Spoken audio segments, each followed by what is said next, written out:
I am the night. Nah, it's good morning, but the sun ain't out because of daylight savings. What's going on? This is Chris Classic. On the way to work, car vlog. I hope you guys are having a wonderful day as people prepping for the new year, through resolution, through prayer, through changing diet, through letting things go this year and not carrying into 2024. I'm proud of us for pushing through 2023. If you have not heard it all year or at all, or in a while, remember that God loves you, Christ loves you, and I love you as well.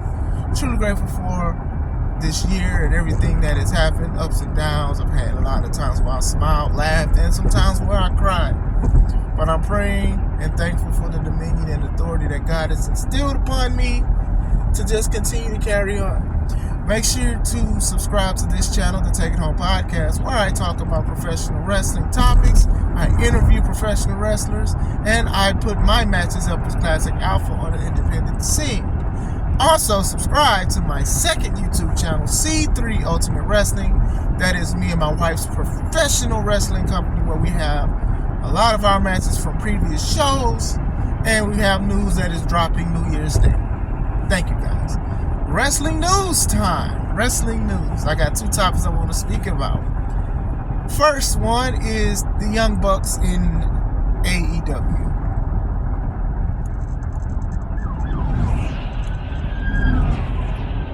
High-speed police chase going on. Hold on, guys. Dang, they want the news too. Slow down. Let me get the news. Oh, something crazy going on. Hope everybody's all right. Wow. Anyway, the Young Bucks in AEW. I wanted to speak about their position or lack thereof, and like what happened. At the beginning, the Young Bucks was like one of the most popular tag teams on the independent scene. It was one of the most popular tag teams because of the super kicks, because of what they did, the athleticism, the sequences. I'm saying that because that's what people were calling them, even them. They were one of the most popular things. And then, like, when they were doing the thing with the Bullet Club with a lot of independent wrestlers, that was a lot of merchandise sales. A lot of people were wearing Bullet Club shirts. You can still go to independent shows and shows in AEW. You see somebody rocking a Bullet Club shirt. I mean, even Cody was in Bullet Club for a little bit. Like, that was like a serious popular thing for one point in the independent scene. But even outside of that, the Young Bucks, they made a name for themselves on the independent scene. Some people loved what they did. Some people hated what they did. I wasn't really impressed. I'm not saying that they never had a great match, but I just didn't like just certain things that they were doing. And it's not just them. Like, this indie mindset and the national mindset is two different things. They're not the only ones that were doing a lot of super kicks. I mean, people are still doing a lot of super kicks now. You get what I'm saying? So I'm not going to sit here and be like, it's their fault or it's Kenny's fault that wrestling is like that. Have they had a play in it? Of course. But what I will not say is they are 100% the reason why, because people were throwing their legs up and slapping it before they were. It stuck with them well, and it was popular, and they ran with it, with the moves that they do and everything. So I'm not sitting here saying I was like an avid fan, but I'm also not going to sit here and say like I hated every match they had. But anyway, going into AEW, of course, AEW was like the big thing that started Cody Rhodes, the Bucks, the Elite, and things like that. And a lot of people know that WWE has offered them contracts many a times to be signed to WWE, but a lot of us knew when this AEW talk was coming up where they were going. So not only were they signed, they also had positions as VPs, and then I believe they were in charge of the tag team division. That's going to go into this topic. Just wanted to give a brief history. Alright, now we're talking about their stuff in AEW. Very popular at one point, lost all the luster, or lost a lot of the luster. Now, a lot of people, I'm going to speak about why. Listen, the Young Bucks were very popular, one of the most popular teams, let alone wrestlers on the independent circuit. They made a lot of money. They got booked a lot of spots. They got TV things. They were showed on ROH. ROH had a TV deal. They had a lot of good things going for them, but wrestling And popularity could be a trend. 1 minute you could be the most popular person, the next minute they're looking at what else is out there. And then also some people can't get tired of a wrestler. It happens. People get sick of popular wrestlers on certain things. They'll be like, well, what else can you do? I think the Bucks had a lock on the tag team division on popularity, regardless if they were using psychology or not. They had it, and then it went away. And then even showing ratings. I know a lot of people, for some reason, feelings get hurt when people bring up ratings, but ratings is a very good topic to bring up, saying that a lot of people would change the channel when they were on, or it wouldn't increase that much. Like, eventually it went up to that point. And I just think that what they were doing, people just got sick of it. Listen, and I've said this to a lot of people, a lot of wrestlers. Some fans want to see things that make sense in wrestling. Sometimes they just don't want to see some of these things. And my thing is, the independent scene is way smaller than the television scene. So just because you're making a lot of money in the indies, it doesn't mean it's going to transition to you being successful. And I'm not even going to lie, we know they're millionaires only because of their contracts and what they have. But even then, when you look at the tag team division now, I'm not even going to say it's just them, but let's just say like they were supposed to be in charge of it. I don't think they've done a great job at all. You get what I'm saying? I really thought they brought in FTR to just beat them in the match when they first went against each other. And it's true. They eventually wrestled a couple more times, but those matches made no sense at all to me. Well, except one when FTR was the tag champs. But it was like, instead of just continuing to do something, the Young Bucks wanted to win the trios tag with Kenny Omega. Like, come on, man. Like, to me, they didn't need that position in AEW at all. They didn't need it. And shame on Tony, because they could have had some more decent teams, and they had potential with like Private Party and things like that. And then the Acclaim, they finally caught on. But when you look at who are tag champions, you got people who weren't really established as a tag team winning. Now, Keith Lee and Swerve, right? Now, I know they tagged in the independent scene and things like that, but the Acclaim should have beat them when the iron was hot. The iron was hot for them to beat them. I forgot what show it was. To the point to where people, the journalists, they jumped out of body and was like, why didn't y'all switch the finish? Like, first of all, I'm not talking to you about what I do with my company. Secondly, you need to just sit down and if you have problems with the product, that's not what you come to me as. You don't go to Denzel and say, hey, you need to do this better and things like that. You don't do that. You may have reserve, but you don't do that. Like, you straight wildin'. You're straight wildin'. But going back into it, even now, like, I love Ricky Starks, and I think Big Bill is pretty good too. But y'all had them beat one of the best tag teams out there in FTR in 5 minutes. When FTR was putting on like 20 to 25 minute matches going against some of the best teams, and then these guys came out of nowhere. And you can sit there and say, oh, well, they was injured, or they was hurt, or they got snuck. But come on, man, you got to be careful with these kind of things. Like, the Acclaimed is one of the most popular teams, right? And when they won the titles, you dang near don't even feel like they won the titles at all, because they didn't have a long reign. They lost it to the Gun Club real quick. I think the Gun Club might have had it longer than they did. I could be wrong.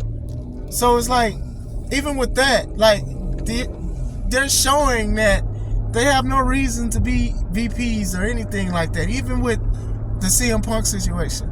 Like, if you're a VP, you really don't need to be knocking on somebody's door to be confrontational. Like, let this person cool off or call on the phone or anything like that. Don't be like, oh, this person's punking you, because at the end of the day, this is something that shouldn't have even been out to the public. Now it's all assumptions and NDAs and things like that. But as far as the wrestling goes, like, even looking at some of their matches, like on AEW and things like that, you get a couple rules and eyes for what they do, but it's not what it used to be. And then it was like, even the situation with CM Punk when they returned after suspension with the song Wayward Son and things like that, and then they ran that into the ground in the entrance, people got sick of it. They're like, okay, cool, all right, man. Like, at one point, the Young Bucks is getting older, right? So that means that a level of maturity is expected to follow.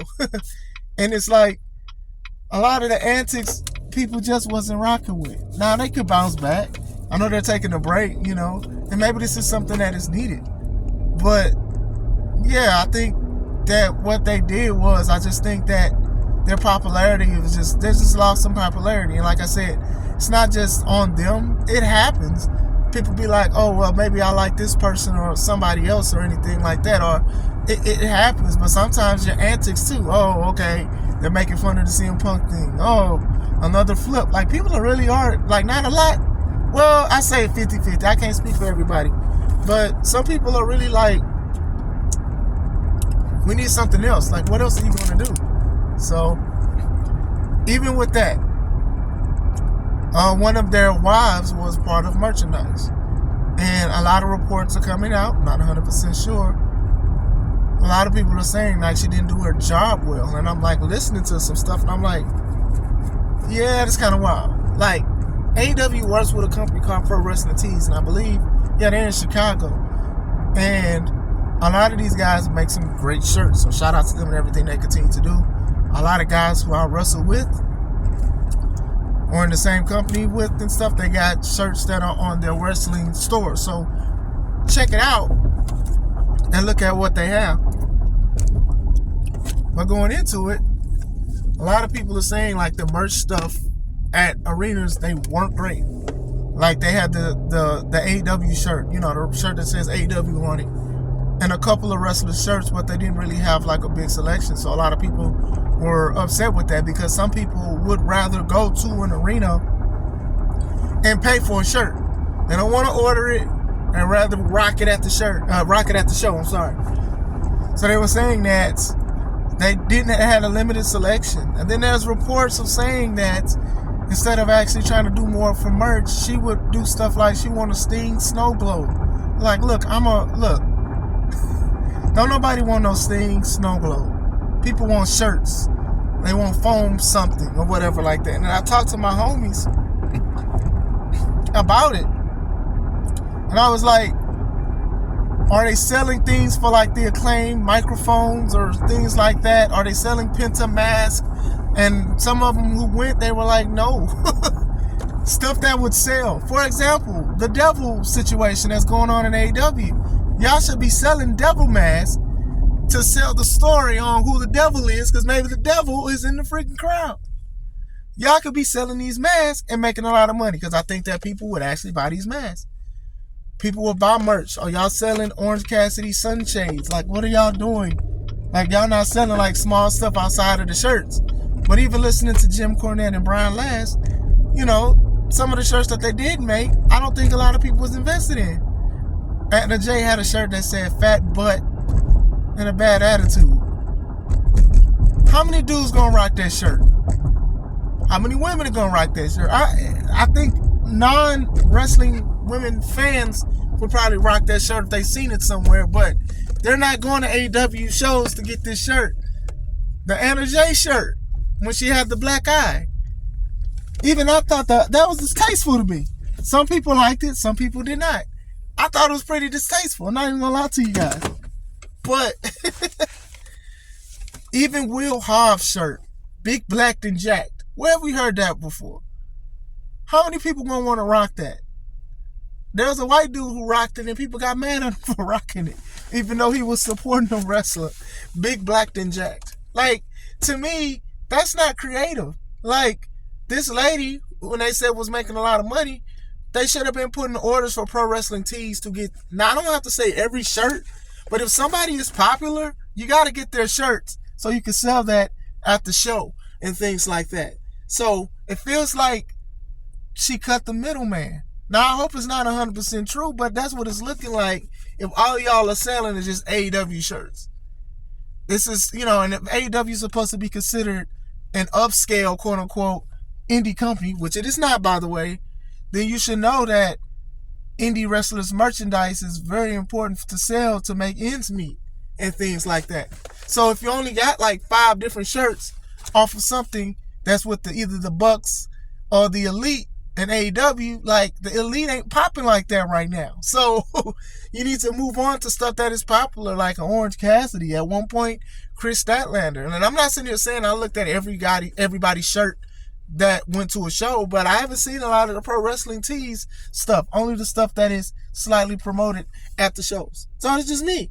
So that's my take on certain things. I think that they are some wrestlers. They were very popular, and sometimes that. But yeah, going back to the Young Bucks, I will say that sometimes people's popularity changes. Sometimes people do want to change. Fans do want to change sometimes. Sometimes people cannot just always be popular. And I think that's just what it is with AEW. So maybe something like a change can happen and it benefits them. Like I said, they should have just been wrestlers. I don't think they needed executive positions. I understand getting paid more and getting the bag, but their track record is not that great. I also wanted to talk about Mercedes Mone. A lot of things are speculating that the deal fell through with WWE for her return because she wanted more money. She wanted a lot more money and they didn't want to give to her. First of all, I wouldn't always believe anything that people say when it comes to people's contracts. So I will say that she may be signed already. You know, obviously she will want more money than what she had. I'm not against her wanting the bag. So if she did want more money and it fell through, stuff like this happens. Maybe she knows her worth and maybe she puts her standards higher than other people. You know what I'm saying? And that's her decision. Not sitting here saying I agree with everything that has happened or whatever like that, but we're like looking at a time like literally people are, you know, clamoring and feeling bad for like Taraji and a lot of women who are getting underpaid for certain things. And I'm like, I'm on the fence about it. I'm on the fence because, you know, you did sign that contract for it, and it does suck that people are like that, but maybe you should go to people that pay you, that would pay you more. Or maybe you shouldn't have settled for that. And I understand.